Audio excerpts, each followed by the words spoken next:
Hey guys, it's Liv here. We're here today with our BBL Week 3 game. We're taking on MopOfJustice coach of the Portland Crawdaunts. If you guys enjoy, leave a like down below. And without further ado, let's get right into the matchup.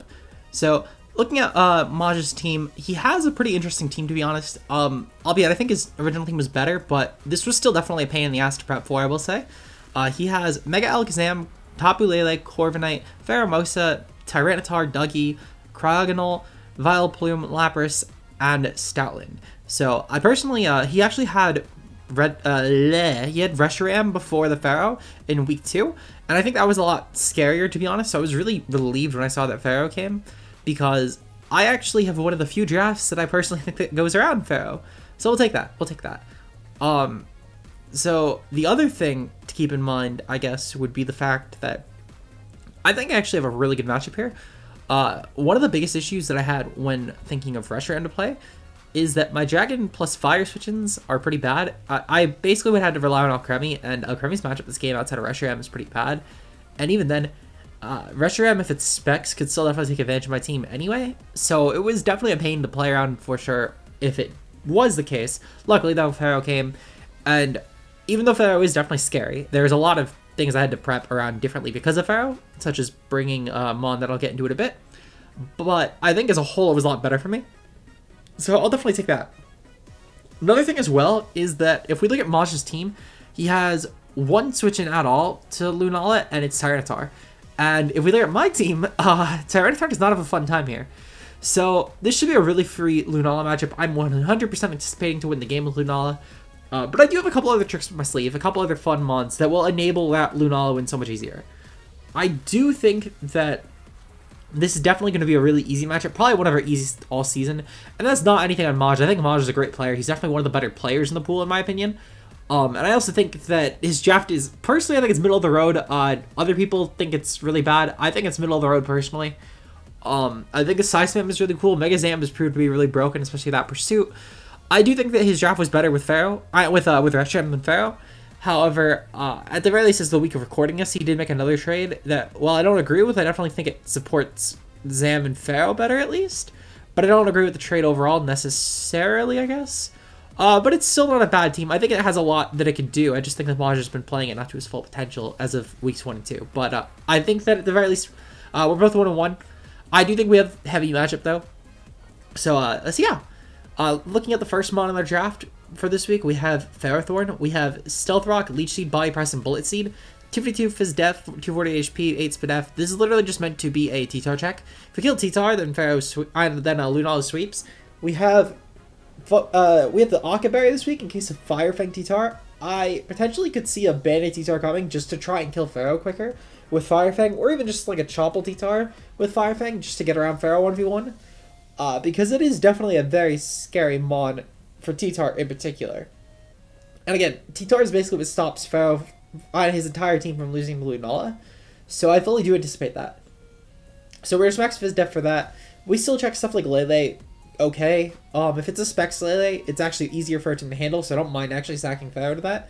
So yeah, I'm really only scared of Scarf. And even then, Scarf Lele isn't really that big of a deal for my team either. Scarf Zam really, well, Mega Zam in general isn't really that scary for my team. A lot of stuff in this team really isn't that scary. Next up, we're bringing the bus. The party bus. Charge-a-Bug this week is coming. We have a Bold Nature Violate with Battery, of course. We have Sticky Web, Discharge, Toxic, and Rest. 240 HP plus 52 Fizz Def helps us check Physical Pharaoh. Meanwhile, 208 Speed Def helps us check Special. We can take a hit from Lele as well, no matter what. We take a hit from a lot of things. We'd actually rest up on Dougie as well if it's not a boosting item. If it's like a Scarf Dougie, for example. And that means if we Toxic Dougie, we can actually rest all it, which is great. Discharge is great to help beat Corviknight 1v1. We do beat that as well. Webs are great here. His only removal is the Pharaoh, the Corviknight, and I believe that's it. So webs are going to be a really, really good set here this week because only Corviknight can really get around them. Pharaoh can't fit Rapid Spin anyway. It needs to have fighting coverage for Pharaoh, and also my just really my team in general. It needs fighting coverage for stuff like Gyarados, Terrakion. It needs Ice Beam for Garchomp. It needs to run U-turn just to not get fucked by my team. It probably needs Throat Chop for my size spam because if I did get Terrain up, then Lunala shits on this team. I think it Oko is almost everything on the team if I have Turret up. It's even worse. So it definitely does need like 4 moves that aren't Rapid Spin. So I think removal is 100% Corviknight, which is the big reason I brought this, because I can actually potentially pair Corviknight, and if I do, I should outpace, and then I can try and hacks it out. That's why I'm also running Discharge over T-Bolt or Thunder. Wild Charge did a bit more damage, but one, if it was a bulk up or Iron Defense set, I was killing myself off before I even did anything to Corviknight. And 2, higher pair chance. So we're going with Discharge. Next up, we have Lunala. Specs Lunala should be pretty straightforward. Focus Blast, Moongeist Beam, Teleport, Psyshock. Teleport's just here in case I'm trying to bait a switch. Like if, let's say, I'm trying to bait in the T-Tar, I can teleport out, go into something like Terrakion, for example, or into Gyarados, Garchomp, Pharaoh, and then I can kill off T-Tar quicker. Focus Blast as well if I feel like that I 100% know that T-Tar is coming in, or if I bring this in versus T-Tar, it's like Enmon, I'll click it. But I'm really not going to click it otherwise, like unless I can guarantee kill T-Tar that turn. Psyshock plus Moongeist Beam, though, tear the rest of the team really badly. Maj has, like, no counterplay to that, besides T-Tar, which, again, I do have a lot around. I dedicated this entire team to beat T-Tar, basically. So, it should be rather easy. I don't anticipate to struggle doing that, to be completely honest. So, yeah. 240 speed, this should creep Lele. So, with Webs up, we'll creep Scarf Lele, and if it's not Webs up, then we creep Specs. So, that is obviously really helpful. If we have Shadow Shield intact, I believe we take a Lele hit guaranteed as long as it's not Specs. We might even take a Specs hit. I know that we take a Mega Zam hit guaranteed as long as Shadow Shield's up. Same as Pharaoh, actually. We can take a Pharaoh hit. So this thing is definitely really good here. Next up, we have Terrakion with Choice Scarf this week. With Adamant Nature, we have Close Combat, Stone Edge, Aerial Ace, and Iron Head. We are running 180 speed. This should be creeping Pharaoh and Mega Zam if we have with our Scarf. Or if we have Webs up, we're creeping like Scarf Pharaoh potentially, or even just a +1 Pharaoh if I get a speed boost. Or I guess at that point it'd be +0, but still. Point is though, is that we can creep Pharaoh and Mega Zam pretty safely with that. Close Combat is great against this team. His only resists are the Psychics and Vileplume. We have Aerial Ace for Pharaoh, which actually I guess that is a resist too, but we have Aerial Ace for that. We have Iron Head for Lele. Stone Edge hits the team really well as well. The only resists, I believe, are Dougie and I think T-Tar is resist, but honestly, I couldn't tell you. Pharaoh is also resist. Well, actually, Pharaoh's neutral. So yeah, the team really doesn't have that good rock resist or good fighting resist. So Terrakion's coverage just goes in. That's also why we're running Adamant Nature, because it kind of tears apart Maj's team. Next up, we have Yachi Garchomp with Adamant Nature as well. We're running 228 speed. This should also be creeping for Pharaoh under Webs. We have Fire Fang, Sword Dance, Earthquake, and Sub. I figure we could run Sub because if we sub on like a Corviknight U-turn, it's really good for us. However, I don't really think that'll be the case. It's more just going to be subbing on something like T-Tar or even subbing on something like the Vileplume to avoid a Strength Sap, let's say. I don't think we'll click Sub much, truthfully, but it is there if we need to. Earthquake Fire Fang, a +2 should tear through this team. It's fairly easy, in my opinion, to get an SD up too. So I feel confident that even if we don't get an SD up, a lot of the team still takes a fair bit from an Earthquake. So I can get a pretty free Earthquake off versus almost everything and just get a sub up before just to guarantee get the hit off. It also helps, especially if he tries to go hard into Cryogonal predicting an Earthquake. I can sub up and then go for Fire Fang instead on it. Cryogonal has piss poor defense, so I should probably be doing a near KO, if not a guarantee KO. I don't know Calc, I just know that I do a lot. So yeah, Garchomp kind of tears. This is a Pharaoh lure especially because I can take any Pharaoh hit and Fire Fang should kill. Fire Fang or Earthquake. I believe Earthquake kills if it gets the -1 defense if for some reason Pharaoh goes for Close Combat. I know that Fire Fang kills either way though, so yeah, really good there. Finally, we have Mega Gyarados this week, Umi, with Jolly Nature, of course. 72 HP is just left over. 184 speed is that way then. I believe. So we couldn't creep for Pharaoh with max speed, or for Mega Zam with max speed. Gyarados with 184 speed at +1. I believe this is creeping for Modest Pheromosa. Yeah, this is creeping for Pheromosa with an attack boosting nature, because if it was like, say, Adamant or Modest, that hits 401. This spread at +1 hits 402. If it's plus speed boosting and we have Webs up, it's not going to matter anyway, as long as it's not a Scarf set or like a +1 speed at that point. So at +1 speed, this tears through the team. Waterfall, Ice Fang, and Power Up hit perfect coverage on every mon in this team for at least neutral or better. So yeah, Gyarados is going to be really filthy here. My game plan is basically to get up Ferrothorn turn 1 and just try and really go for anything. Rocks are great for bringing Sash and Dougie. Then we go for Webs with Charge Bug.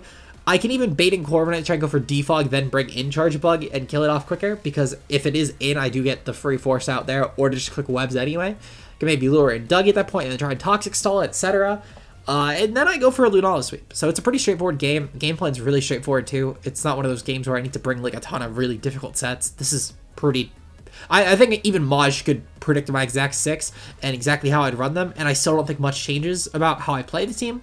So yeah, let's get right into it. Hey guys, it's Liv here. We're here with our BBL game against Maj. If you guys saw the team builder, of course you know what we're bringing. This is literally the exact 6 I thought was coming. I should probably grab my team as well for damage calcs, which I'm going to move over to this window. There we go. Okay, perfect. So, in terms of Maj's team, he brings the Mega Zam, he brings the Lele, he brings the Corviknight, he brings the T-Tar, he brings the Pheromosa, and he brings the Doug Trio. Quite literally could not have predicted a better 6 to come against me. So it is what it is, of course.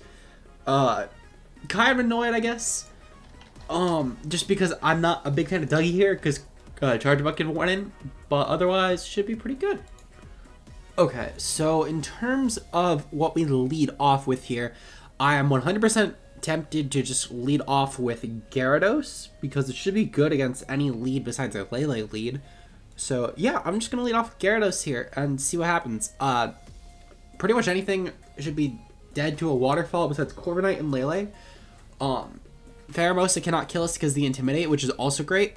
And to be honest, I could probably just not Mega against Gyarados and be pretty fine. So that'll be most likely what I do if Lele leads. In all honesty, I might just do that anyway, unless if Zam leads. If Zam leads, I kind of have to Mega. Just because obviously a Psychic from that would hurt. But to be fair, I could just not Mega, and you could always maybe catch him on a Focus Blast predict. So I might try and do that as well. So my guess is he leads off with T-Tar, if I had to guess. Yeah, T-Tar, okay. Perfect, okay. So I'll take that. In terms of what I could do here, obviously, I do die if I don't Mega, even with the Intimidate going off. Actually, yeah, no, I would die if I don't Mega. So I kind of have to Mega Evolve here. Actually, I wouldn't die to a non-bandit set, but still.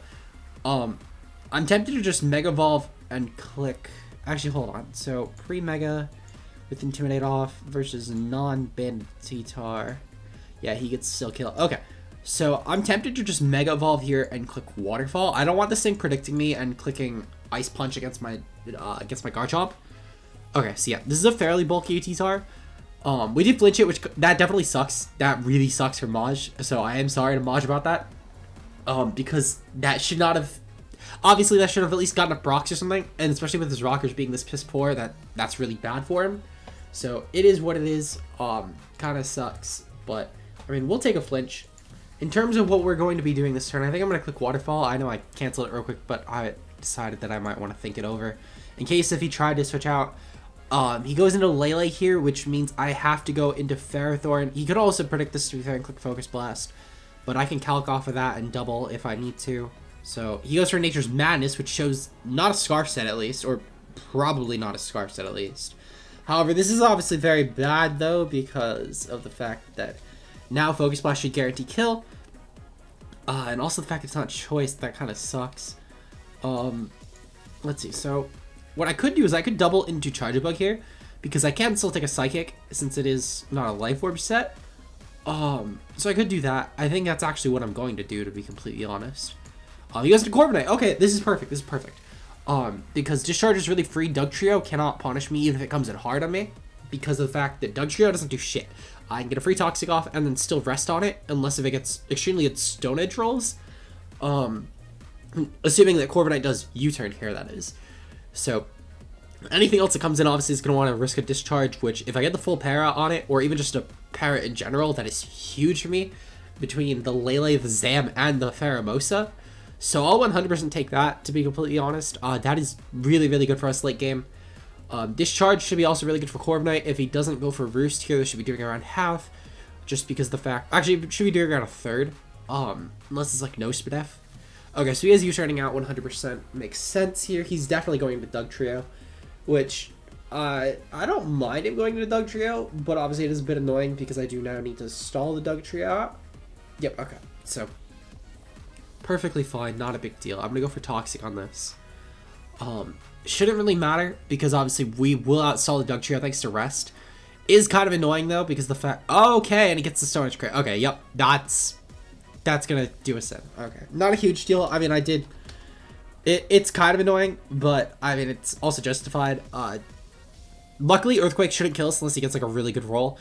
The Stone Edge crit as well shows that he could just be Jolly still, which would make sense. He's trapping Salazzle potentially as well.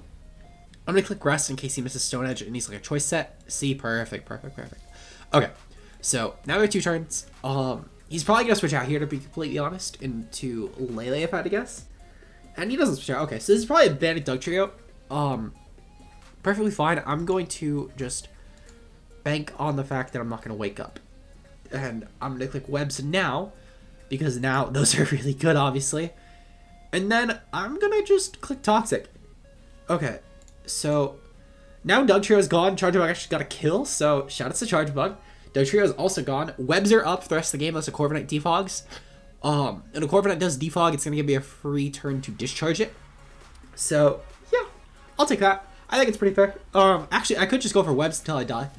Which I think actually now, thinking it out loud, that might be the better option. Because I can then, from here, go into Lunala and click Specs Shadow Ball. Because we are Specs. So I could do that. I think that might actually be more beneficial to us, to be completely honest. Especially the fact that, that we don't have to worry about anything coming in and Shadow Balling us. Okay, so he goes into Pheromosa here. So I am 100% tempted to just sack this. And go for a discharge because even this thing would need to be speed boosting and click rapid spin here. Okay, so it clicks U-turn anyway, not a big deal. That was actually probably best case scenario for us to be completely honest. Okay, so we know this thing has Life Orb as well, which is good information. We know it's speed boosting as well, which means that it's not adamant or modest nature. So that's some obviously really good information for late game. Corviknight now comes in. Let me check some calcs real quick. So Lunala versus Corviknight. So I don't kill. However, what about with Guard Charm? Can I at least summon this? I cannot. Well, actually, I could maybe summon this. I'm gonna go into Lunala anyway and just click Moongeist Beam to be completely honest, because if he doesn't attack me, I get 2 Moongeist Beams off, and then I still keep my Shadow Shield up at least, versus whatever wants to come in, and I probably get 2 kills off of that. So I'm completely fine just clicking Specs Moongeist Beam here. This is where, again, like, the T-Tar kind of sucked getting crit. I ain't getting flinched, because he could have maybe preserved it if he got up rocks. He would have also gotten rid of my Shadow Shield, and then he would have had to switch into this. Well, he would have probably still died at this point, to be fair, but he would have at least had a way to break my Shadow Shield, which would have been huge, because it makes the difference between 1 or 2 months dying.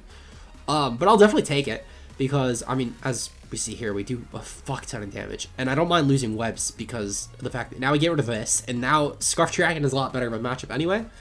So I'll take that. That's really good for us, to be completely honest. Pheromosa not being scarfed is good as well right about now.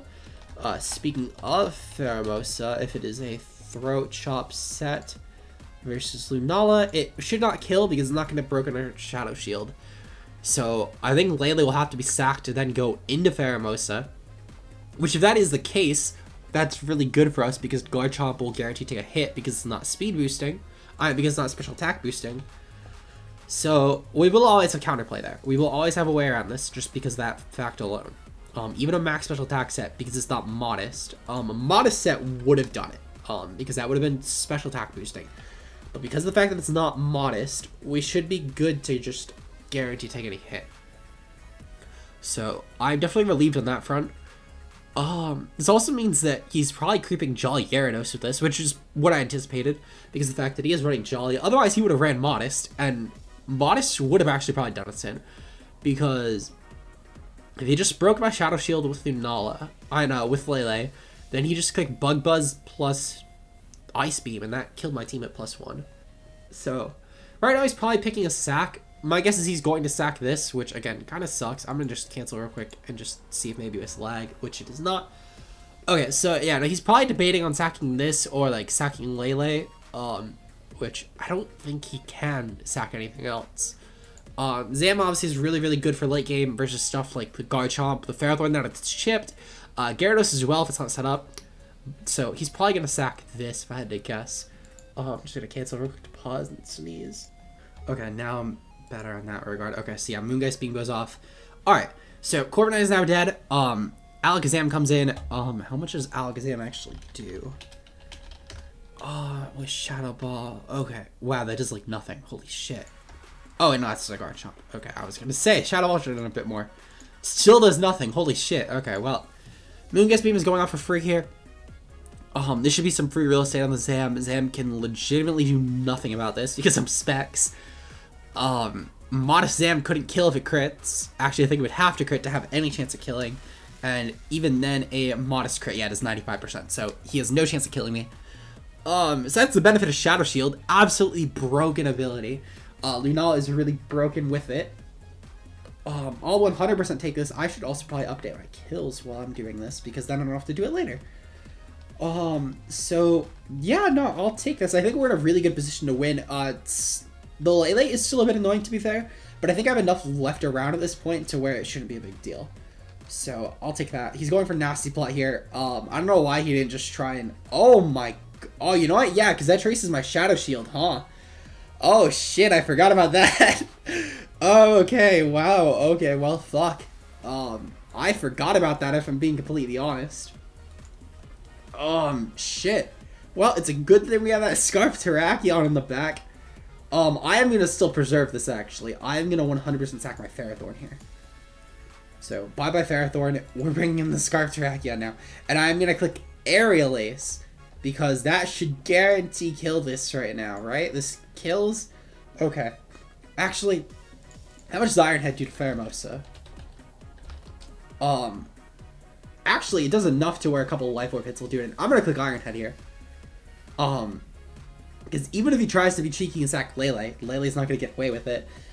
Pharaoh takes 72 min. Well, it's probably going to be around like 68% min after any sort of bulk investment. But still, like, that's pretty good damage.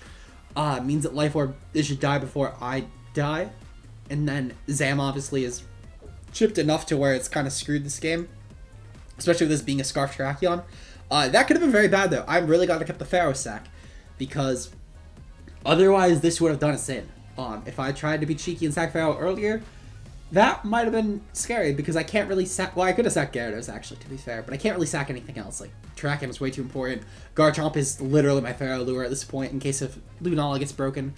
And Lunala is my win con right now. So, yeah, really, really glad I kept that sack round.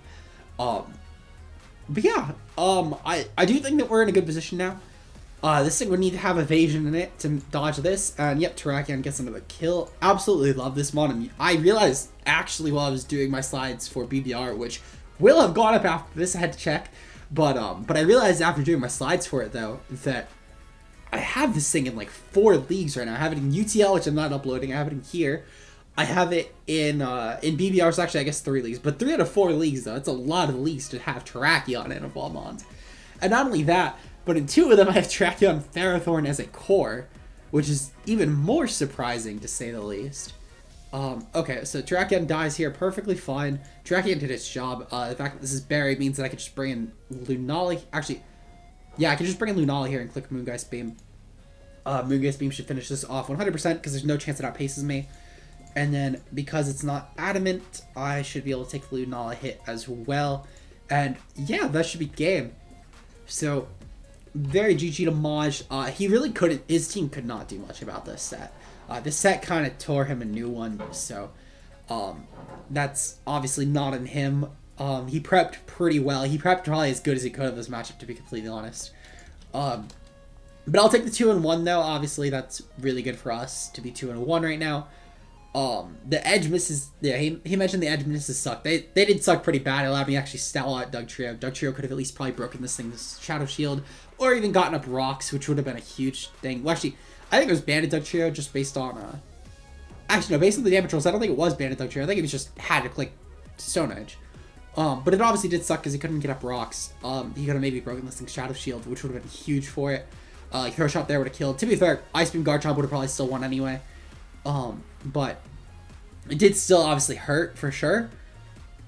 Regardless, though, we're 2-1 now. I'll take that. Next week, we're going to be taking on Silver Smasher, coach of the Galactic Guard Trumps.